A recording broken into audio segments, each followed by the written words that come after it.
Normally जब भी कोई म्यूचुअल फंड खरीदता है तो जिस तरीके से उसने म्यूचुअल फंड खरीदा होता है, यानी कि जो उसने एसआईपी का अमाउंट डिसाइड करा है, वो कुछ कुछ वैसा ही चलता रहता है जब तक उसको फाइनली विड्रॉ करने की जरूरत ना महसूस हो।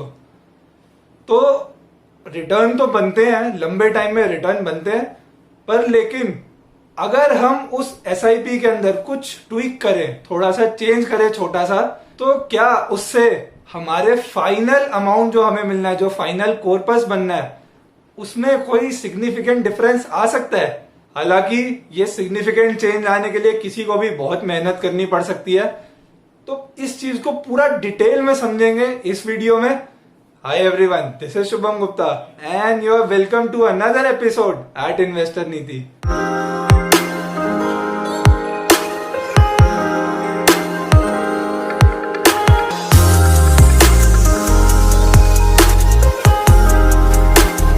तो अगर अभी तक आपने चैनल को सब्सक्राइब नहीं करा है तो hit that subscribe button.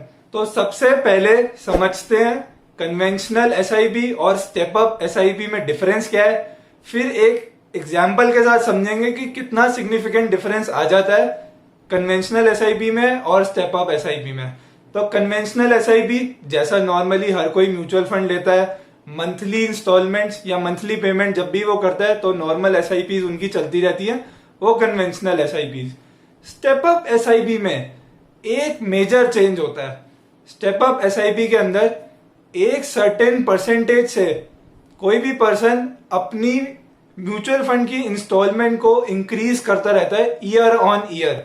For example, अगर आज किसी की एसआईपी 10,000 रुपीज पर मंथ की है, तो अगले साल अगर उसने डिसाइड करा है कि वो अपनी एसआईपी को 10% से इंक्रीज कर देगा, तो नेक्स्ट ईयर उसकी एसआईपी 11,000 हो जाएगी। 10,000 का 10% जुड़ जाएगा उसमें और 11,000 एसआईपी बन जाएगी। ऐसे ही सब्सिक्वेंटली हर साल अपनी एसआईपी का 10% वो बढ़ाता रहेगा। तो फाइनली जो अमाउंट तैयार होगा, अभी आप टेबल में देखोगे तो आपको पता चलेगा कितना सिग्निफिकेंट डिफरेंस हो जाता है सिर्फ इस छोटी सी ट्वीक की वजह से।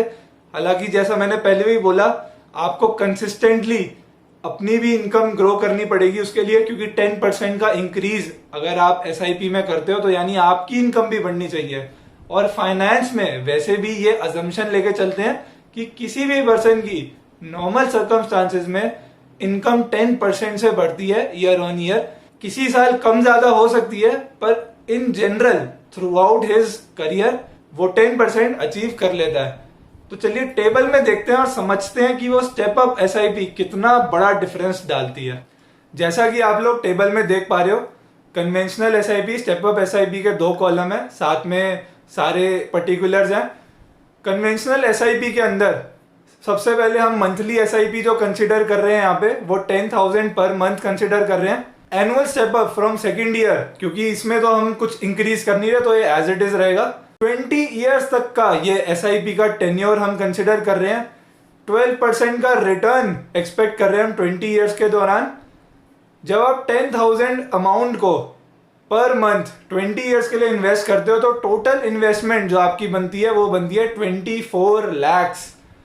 और इस 24 lakhs पर आपको जब 12% पर एनम के हिसाब से रिटर्न मिलता है तो फाइनल कॉर्पस बन के आता है 99.91 lakhs, जो कि काफी सिग्निफिकेंट है।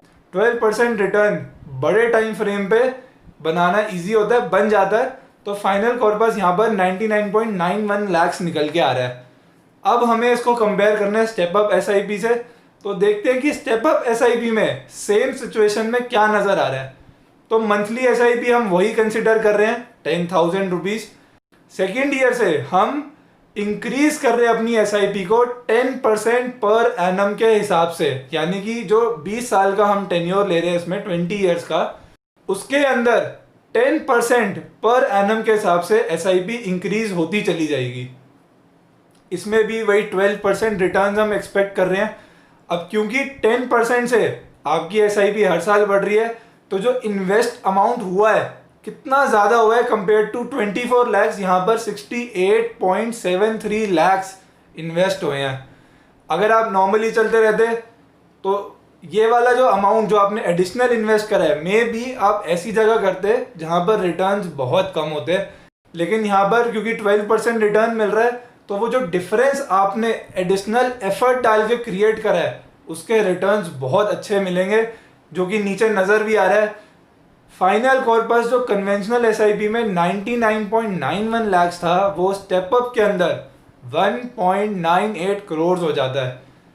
बहुत मेजर सिग्निफिकेंट डिफरेंस है ये। ऑलमोस्ट इस एग्जाम्पल के अंदर एटलीस्ट ऑलमोस्ट 1 करोड़ का डिफरेंस बन रहा है। अब मेजर क्वेश्चन यहाँ पर यही आता है कि क्या अपनी एसआईपी को 10% से हर साल इंक्रीज करते रहना इजी है? जी नहीं, बिल्कुल भी इजी नहीं है।